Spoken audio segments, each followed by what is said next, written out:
Assalamualaikum warahmatullahi wabarakatuh. Waalaikumsalam warahmatullahi wabarakatuh. Waalaikumsalam warahmatullahi wabarakatuh.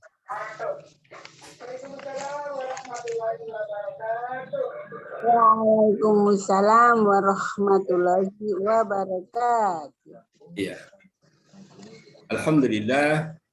Alhamdulillahi wahdah sadaqa wa'ada wa nasara abada wa a'azza junda wa hadamal ahzaba wahdah asyhadu la ilaha illallah wahdahu la syarika lah wa asyhadu anna sayyidana Muhammadan abduhu wa rasuluh. Allahumma salli ala nuril anwar wa sirril asrar wa tiryakil aghyar wa miftahi babil yasar sayyidina Muhammadinil mukhtar wa alihil abhar wa ashabil akhyar adada ni'amillahi wa ifdalih.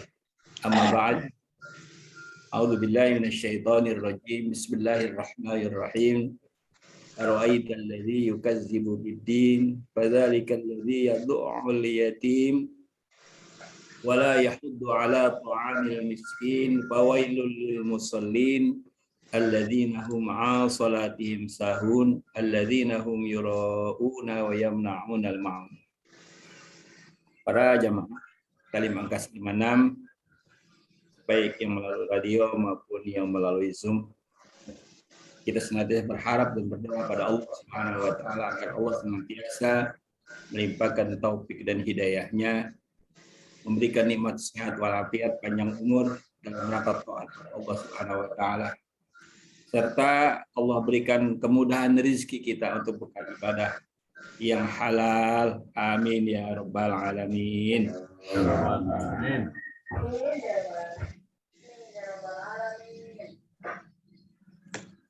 Syarah Salikin jilid 3 halaman 142.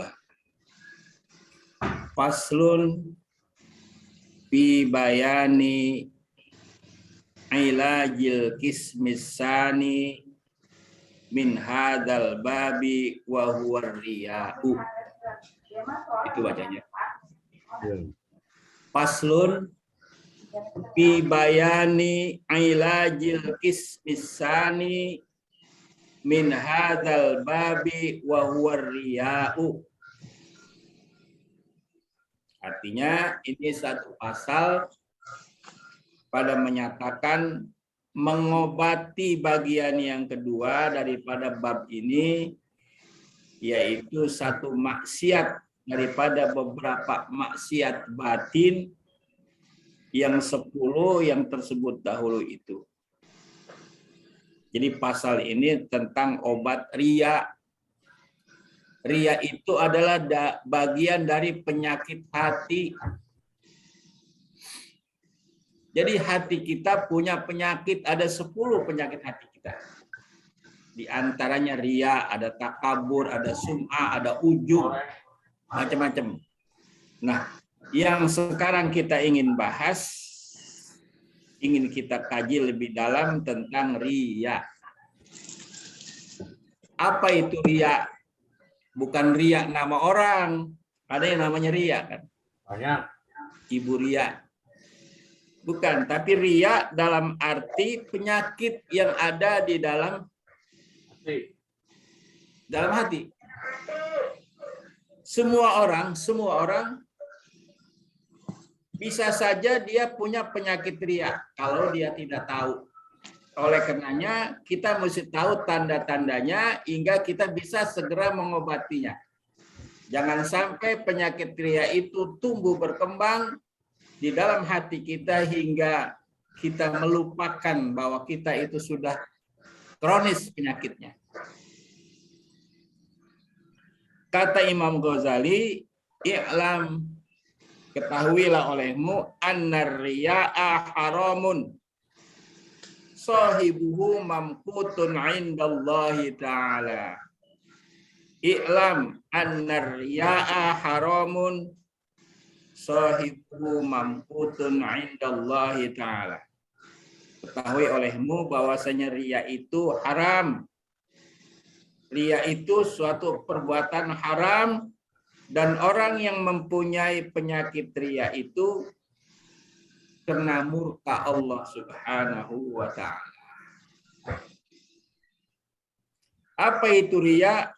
Ingin dinilai baik, ingin dikatakan baik, ingin dilihat baik, ingin dianggap baik oleh orang lain, oleh manusia. Dia mau berbuat kalau lagi banyak orang. Banyak yang lihat dia berbuat.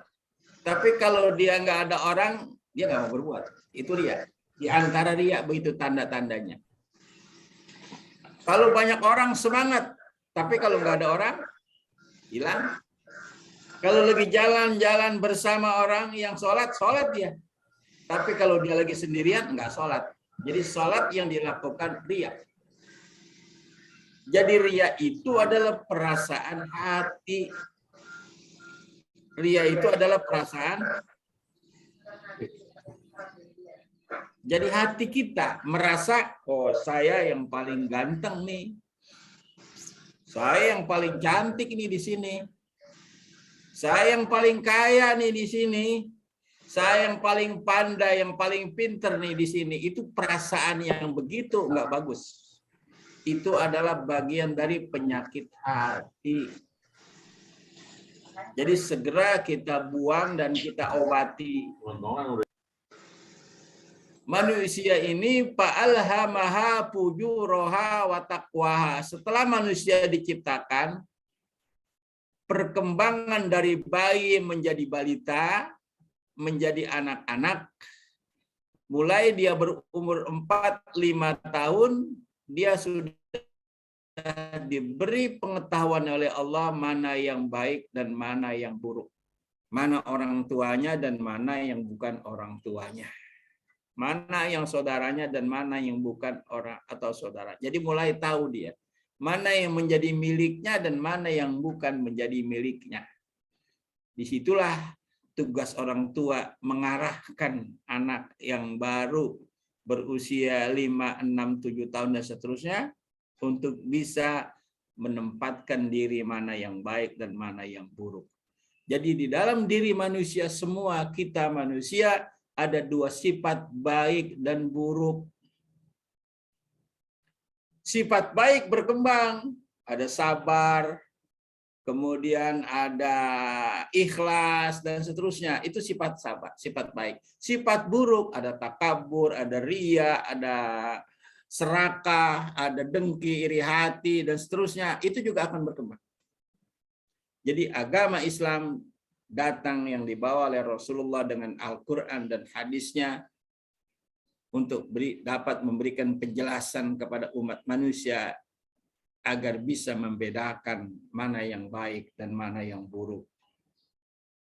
Agar bisa memahami dan mengamalkan mana yang diperintah dan mana yang dilarang. Di antaranya riya. Jadi riya itu adalah bagian dari hal yang haram dilakukan dan dia bagian dari sifat hati, bukan amalan lahir. Jadi amalan hati atau sifat hati ada di dalam hati tentang riya itu. Firman Allah Subhanahu wa taala yang berkenaan dengan riya surah Al-Maun. Ara'aital ladzi yukadzibu biddin. Tahukah Anda siapakah orang yang mendustakan agamanya? Allah bertanya, tahukah Anda siapakah orang yang beragama tapi dusta? Dia mengaku Islam tapi tidak diterima Islamnya. Siapakah itu? Tahukah Anda? Dia mengaku orang yang beriman tapi tidak diterima imannya, dusta dia. Fadzalikal ladzi yad'ul yatim, yaitu mereka orang-orang yang menghardik anak yatim. Yad'ul yatim, orang yang tidak peduli kepada anak yatim, bahkan orang yang memakan harta anak yatim. Itulah orang yang disebut pendusta agama, walaupun dia mengaku beragama Islam, tapi dalam Islam dia tidak diterima Islamnya sebab dia dusta. Yang pertama, orang yang menghardik anak yatim. Makna yadu'ul yatim yang pertama, tidak peduli kepada anak yatim. Padahal dia tahu anak yatim membutuhkan dana dan biaya hidupnya karena orang tuanya sudah tiada. Lain lagi anak yatim yang orang tuanya mampu, kaya. Ya, mereka tidak membutuhkan lagi bantuan. Kenapa? Karena sudah ditinggalkan harta waris yang banyak oleh orang tuanya. Dia hanya butuh kasih sayang oleh orang tua. Boleh tuh kalau mau. Iya. Saya mau nikahin ibunya, ingin berkasih sayang kepada anaknya. Boleh kalau mau. Kemudian saudara-saudara sekalian, menghardik anak yatim, memakan hak anak yatim. Memakan hak anak yatim di mana bapaknya meninggal, dia gantiin, dia nikahin ibunya, kemudian harta dari warisan itu dimakan, dijual, dia senang-senang. Itu makan hak anak yatim. Atau kita mengumpulkan hak anak yatim, kita kumpulin, ayo sama-sama. Kumpulin duit, kita kasih anak yatim, yang kita kasih cuma separuh-separuh kita makan. Itu juga memakan hak anak yatim. Makanya kalau kita mau menyelenggarakan penyantunan anak yatim atau kita membuat rumah yatim, kita harus hati-hati. Jangan katanya di situ proposalnya untuk anak yatim, tapi nyatanya kita gunakan buat yang lain. Supaya kita terhindar dari memakan hak anak yatim, di dalam proposal itu harus jelas. Anak yatim satu orangnya 125.000, yang lainnya buat biaya acara. Nah, siapa yang nyumbang? Jelaskan, saya nyumbang 2 orang anak yatim 250.000. Dan ini yang 100.000 buat acaranya. Jelas. Jadi kita walaupun uangnya bercampur, tapi nilainya kan nggak bercampur. Ternyata setelah kita total, uang yang terkumpul buat anak yatim ini ada 10 juta. Nah, kita bagi 10 juta itu berapa orang? Semua serahkan buat anak yatim. Bagaimana untuk acara? Makanya ada lagi uang buat acaranya. Karena setiap acara membutuhkan biaya, iya kan? Kita beli minuman, kita beli air, itu bukan dari uang anak yatim, bukan dari uang acara. Hingga kita terhindar dari memakan hak anak yatim. Kita lanjut. Wala yahuddu ala ta'amil miskin. Orang yang mendustakan agama atau orang yang mengaku Islam tapi dusta, yaitu tidak pernah menganjurkan memberi makan orang miskin. Ada yatim, ada miskin. Kalau miskin umum, lebih umum lagi sifatnya.